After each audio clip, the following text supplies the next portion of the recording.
another inspiring episode of Fridays with Seniors here on the Peter Leg podcast. I'm Charihinari Elon, and I'm happy filling in for Peter to continue his legacy of meaningful conversations that educate, inspire, and connect our community. Today, we have a truly special guest joining us, none other than the CEO of the Senior Services Society of BC, Alison Silgardo. Alison is a passionate advocate for seniors, and under her leadership, the Society has been making tremendous strides in addressing the unique needs of our elderly population. In this episode, we'll reflect on the remarkable achievements of the past year through the year in review of the Senior Services Society of BC. From innovative programs to impactful community initiatives, Alison will walk us through the milestones and the vision that drives the organization forward. Welcome, Alison Silgardo. Hi, Alison. How are you? Hi, Shari. I'm very well and excited to be here. This has been a wonderful year for senior services, and I'm excited to be here today. Yeah, glad to have you here with us today. Alison, reflecting on the year, what are some of the significant challenges first faced by Senior Services Society? When I think of the challenges the society faces, Shari, I am foremost reflecting on the challenges that the seniors we work with face. And top of mind has to be food insecurity. That has become exponentially the biggest challenge for seniors, whether they're housed or not housed. And it's really sad to see a colleague of ours was walking down the street last night in New Westminster and saw two older adults who looked like they could be working people returning home from work. And when she finished the grocery shopping and came out, they were both looking for food in a dustbin. And they explained to her that they live in the neighborhood, they have a rental unit, but they don't have enough money for food. So I would say one of the biggest things is food insecurity for older adults. And we see it in the media around the average person, but that is a real challenge for seniors, particularly the lower income seniors that earn between 20 and 24,000 a year. Housing is definitely a challenge. And I'll tell you more about that on the success side, because we've seen some really good outcomes in the work we've done. So yes, it is a challenge provincially, but with the work we've been doing in one of our programs, it now actually counts as a success factor. Tell us about that, Alison. About 5 years ago, we started on a program called Shine. Senior Services Society has traditionally done information and referral and housing navigation, and even housing navigation training for individuals who want to support seniors in the province, for agencies that have volunteers that want to do that work, and just to be able to help seniors wherever they're at. With the help of Shine, we were able to formalize that work in a more structured way. And in no small means, thanks to COVID, we were able to go online and help people across the province with that work. What that has resulted in has been a growth in the number of people that can support and navigate systems for seniors. 5 years ago, we would do training for seniors supports, but perhaps around 15 people at a time, 3 times a year. In the last 2 years, through the online means of Zoom and Teams, we've been able to train up to 60 individuals 3 times a year. So the need has increased, but also our reach with this work. And so we're very, very grateful for that piece. That also resulted in a lot of work around not only training people, but supporting agencies through some funding we got from the provincial government on working with individual agencies around the province to help navigate the systems and to support them in more practical ways, like training their staff if they were a broad-based agency doing multiple demographics and seniors was just one component, to agencies that were dedicated to seniors but needed more support.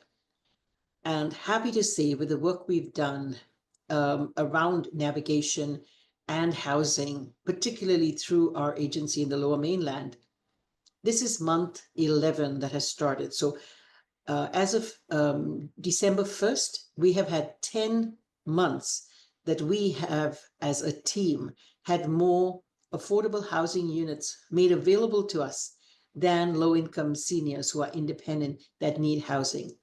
In this market in Vancouver, that is or in BC, that is quite a rare phenomenon. Yeah. And that truly is a testament to the work around our Shine program and the intentional way our navigators and team work with seniors to find them housing that is a right fit for them. And we've heard that from our partners as well as from the seniors we support. So that has been a big step forward this year. Yeah. Do you have a number as to how many seniors are able to benefit from this affordable housing? Just in the lower mainland through our temporary housing. So it's a process that has a senior who comes to us for information and referral, navigation into our temporary housing, and then into permanent housing. Just through that process, because we have only 15 units of temporary housing, Yeah. and we have seniors go through that up to 3 months at a time. So that allows for about 60 seniors per year. But overall, with the Shine program around navigating the system for seniors in community, locally, and across the province, as of October, we had over 6,000 seniors that we helped with information, navigation, and supports to housing. Wow, that's a great number of seniors and a great help to the most seniors in need. But for you personally, Allison, what are the success stories that have really stood out for you? But of course, congratulations on this big feat that you have accomplished through the Shine program and through working with other organizations. But to you personally, what do you think has really stood out? For me, what stands out the most is the absolute joy on the senior's face and on the staff. Staff receiving the calls. We get about 40 calls a day. And to hear every story, and when you see staff come to work energized, excited about the opportunities and the outcomes they can see coming, that is a very, very big thing. That's what drives me to see that they are making a difference and they can see the difference. The last month, with the on ramp to Christmas, we have a steady stream of clients coming to us every other day and bringing a box of cookies or a roast chicken as a thank you to us for the services they received. So you can see it at all levels. You can see it from partners, you can see it from clients, and you can see it in the joy of our staff. So that to me is a huge success working in a challenging environment. You could see that every member of your staff is inspired as well because they know that they're doing something significant and meaningful for the community. And Yeah. so, yeah, how has Senior Services Society evolved over the year to better address the other problems and the changing needs of seniors in BC? I think mm, for my time here over the last 5 years, a big part of it has been listening to the staff. We have a weekly huddle on a Monday morning, and every one of the staff have experiences they bring forward from the previous week, something that they're proud of, something that has been a challenge. And then if it's a challenge that is repeated, we try and get to the root of it. For example, at one team meeting, one of our staff brought forward about 3 years ago the fact that seniors were finding themselves homeless after being housed in hospital for a particular incident or a particular ailment that got chronic. And when they were released or discharged, the landlord was not aware that they were in hospital, thought they were dead, and got rid of all their belongings and relet their space. So after seeing that a few times, we were motivated to find a funder because there were no senior specific shelters. And thanks to Coast Capital, we were able to put in place rapid access units. So that was able to provide immediate support for a senior who had always been housed, who was not street entrenched, who found themselves homeless and had absolutely no data, no ID, nothing on them because they Yeah. hadn't taken that to hospital and they had to re-establish themselves. So thanks to Coast Capital, we were able to put that in place and actually work and support seniors. I'll give you one example of a senior who was over the age of 80, who lived in an apartment in Burnaby for many years. The landlord that owned it was a couple, and the husband died. The wife gave the tenant, another lady, at least a year's notice that she was going to have to sell the apartment and she Yeah. would need to find alternate accommodation. And she tried and she did everything she could. What happened was she ended up finding herself this apartment sold. She couldn't find a replacement housing for herself. She ended up living in her vehicle in Burnaby Central Park. She reached out to us. Within 2 days, we were able to put her into our rapid access unit. Within a week, we were able to put her into our temporary housing.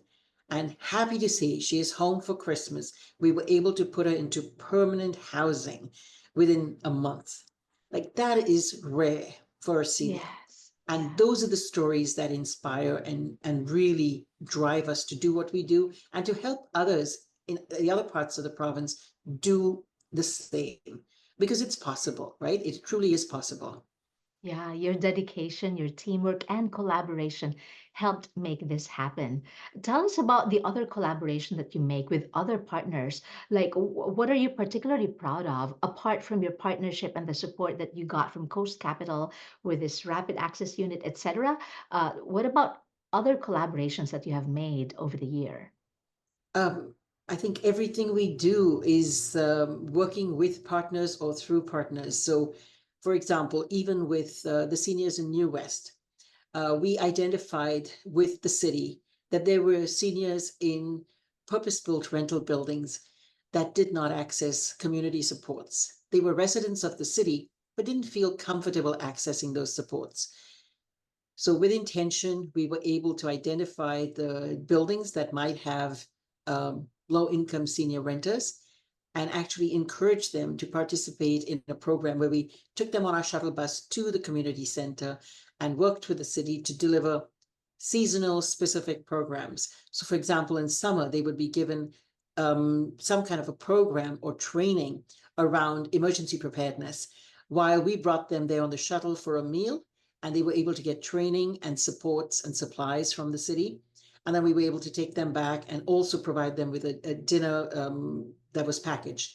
So it was both. It was social, combating social isolation, helping them develop connections with seniors in their community, helping them reach out to services in community they wouldn't otherwise reach out to.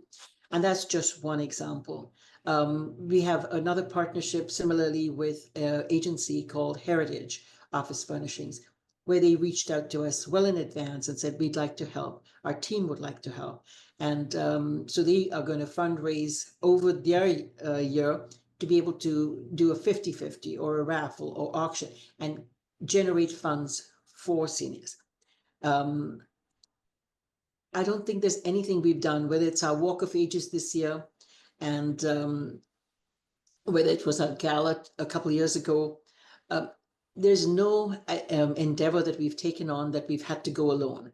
We've always had supports, we've had partnerships, and I think a big part of our success, whether it's housing seniors, working with really gold standard partners who work with us and who are willing to support seniors, whether they're private sector landlords who really see the value of the support that we provide to senior tenants and who say to us, well, the market rate is 2,500 for this unit. If it is a senior that you're referring, we can probably go down to 1,800. Oh, That wow, is the that's gift, great. Yeah. right? That is the gift. And we want this because I know sometimes bad landlords get a bad rap, but they are in a business and they have to run their business, but they also we're seeing have more and more heart and want to do something. And if they can work with a partner who will work with them, I just see the impact is huge. It's not 2 + 2 is 4. It's 2 + 2 is 22 almost. Yeah, wow. No doubt, Allison, Senior Services Society of BC has made a positive impact in the community, particularly in the lives of seniors that you serve, not just in New Westminster, but across the province, especially with the collaborations that you make with your partners. What's next for your organization? What else would you like to happen in the following year? Well, the Shine program is working really, really well. Sherry, thank you for asking that.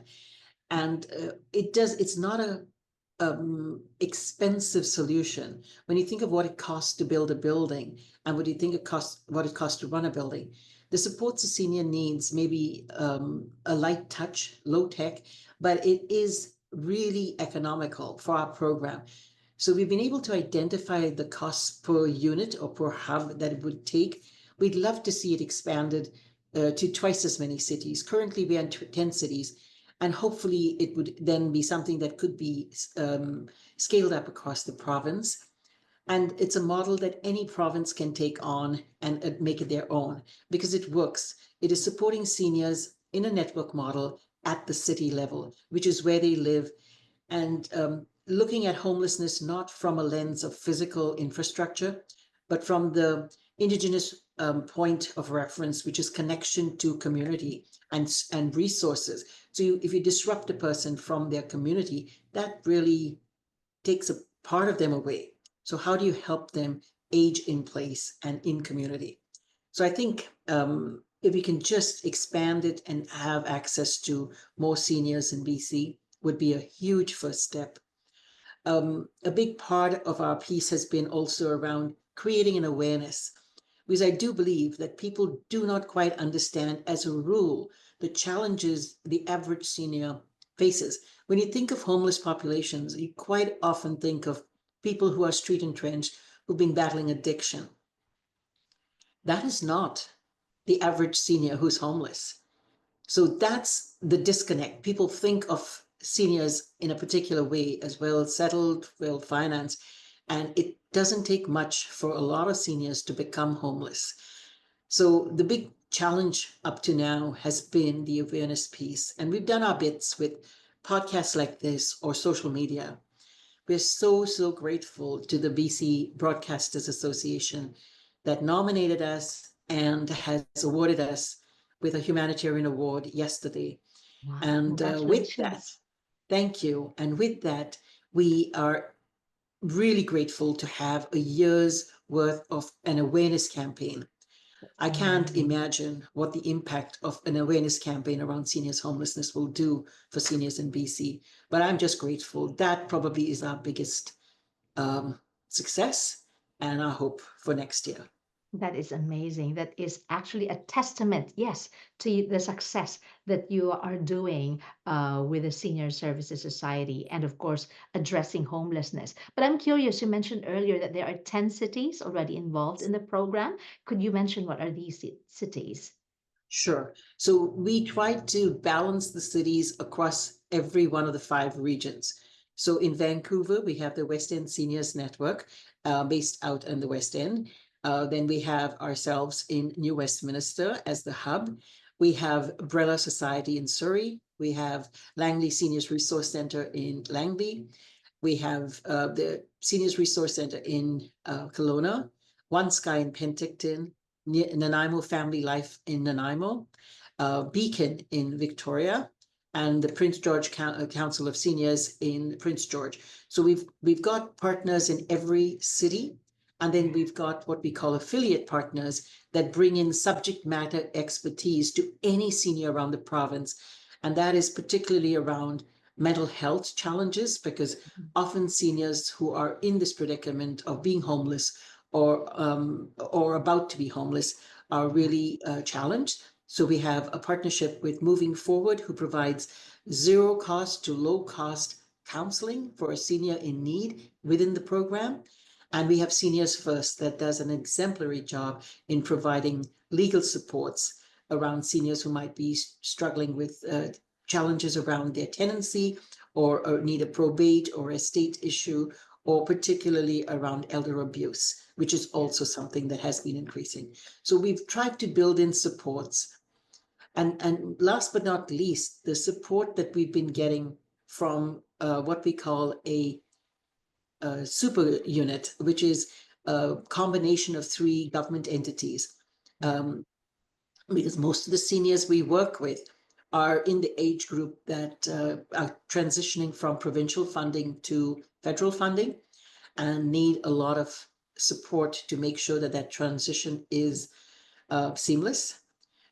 So we have a group that meets twice a year in our office and in other offices across the province that involves the Canada Revenue Agency, Service Canada, and the Ministry of Poverty Reduction. And they work together to make sure that that transition is smooth. People are connected to pensions, that they've done their taxes, that they Yeah. have the proper handover.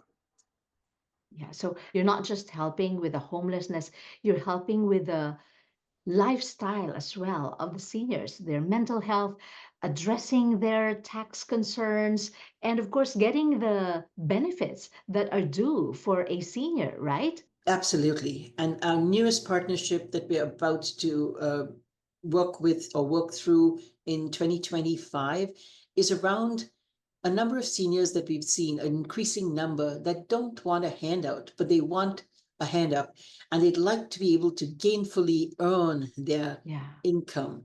So we've been able to find an agency that's willing to provide support to seniors in way of part-time jobs or a longer term, more than part-time, if they are able to. And we're excited about that development in 2025. Our audience might want to help Senior Services Society of BC. What would you like to tell them? How can they help? Well, there are so many ways. If they just want to reach out and connect to us on social media and share our message and amplify our voice, if they have an ability to do that, that would be a great step just to be able to share that piece. So either somebody who in their network that might want to support us or needs help can reach out. So that's one.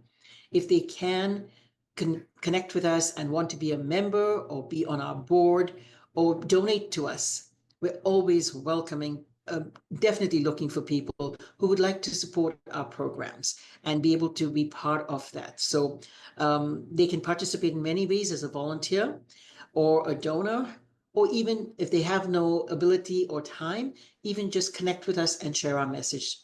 That would be fabulous. Yeah, that's great. And Alison, what would you like to say to those who continue to partner with you and support Senior Services Society? Thank you. I cannot, I cannot thank you enough. There are no words. We couldn't do this alone. And this goes for the team I work with, for the volunteers we have that serve us year in and year out, and our board, for the donors, for community at large. This is not something you do alone. So thank you. And I'm very hopeful for 2025. That's wonderful. Thank you so much. And is there anything else you'd like to add for 2025, your vision and mission for Senior Services Society? I'd love to see, we have a vision to have Shine in 20 cities. I'd love to see that happen. And with multi-year funding, we've been grateful to the province that we've had funding for annual grants for the last 4 years. And it is wonderful to have the grant, but it's also challenging because we don't know if we're going to get it the next year. And there are so many systems that the person doing the job has to learn and relationships in the navigation. So having annual funding is kind of counterproductive because you lose the staff every year only Yeah. to rehire new staff and retrain them.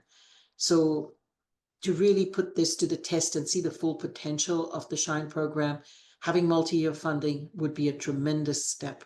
And that's what I hope for. Yeah. And we will hope for that and hopefully see that happen. Thank you, Sherry.